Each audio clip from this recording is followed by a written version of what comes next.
app had been making the rounds online lately, one that let you text your future self. Right before the final paper of the SATs, I decided to jump on the bandwagon and fired off a message. Future me, do I end up marrying Liam Tinsley? The screen flickered and a reply from an unknown number popped up almost instantly. Yes. You had a big, grand wedding. I clutched my phone and typed back fast. And Mia Thompson was maid of honor, right? She's my best friend. The response came just as quickly. She was. But she wasn't just the maid of honor, she slept with Liam on your wedding night. My smile froze mid-minus expression. Then a second message hit. Truth is, you didn't need to go through all that trouble tanking your scores just to match his. He bombed the math section on purpose so he could end up in the same city as Mia, who was at the bottom of the class. He pushed you to turn down that top -2 university not for your sake, but because he didn't want Mia to feel inferior next to your grades. The pre- exam warning bell cut through the air. But I was frozen, my body ice-cold, unable to move. One last message slammed into my screen. If you don't believe me, head straight to the motel behind the school after the test. You'll see the truth for yourself. The proctor walked in and told everyone to turn in their phones. I mechanically powered mine down and dropped it into the storage bag on the podium. I made my way back to my seat. The test booklet came down the row, white pages, black print, packed with questions, but my mind was completely consumed by those text messages. Just the night before, Liam Tinsley had held my hand with that earnest look still fresh in my memory. Bree, I completely bombed today's exam. There's no way I'm getting into a top -tier college now.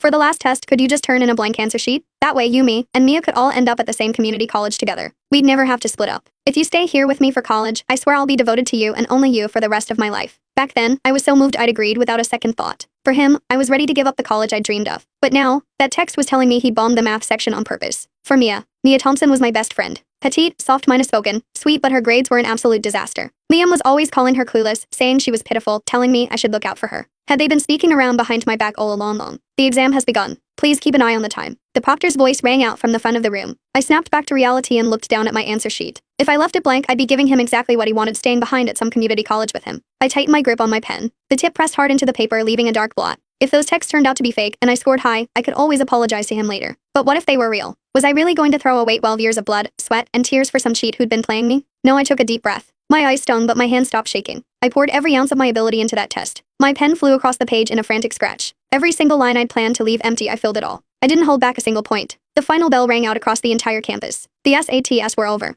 Outside the exam hall, an explosion of cheers went up. Some kids were tearing up their study guides, others were hugging and crying. I retrieved my phone. As soon as it powered on, 2 texts popped up one after another. Liam, babe, how'd it go? You left it blank, right? My mom suddenly dragged me back to my grandma's place out of town. Won't be able to hang with you and Mia tonight, sorry. XOXO, I'll make it up to you. Right after that, there was a message from Mia. Mia Bree, my period hit me out of nowhere and I'm cramping like crazy, so I'm just gonna head home and lie down. Was really looking forward to eating together tonight. You to go on your date, don't worry about me. My grip on the phone tightened. Somewhere inside me, I already knew the answer. If it hadn't been for those text messages, I probably would have sent Mia a sympathy note and ordered her some hot tea, then told Liam to doctor safe with all the understanding in the world. I slipped past the crowds of celebrating students, walked out the school gates alone, and broke into a run toward the street.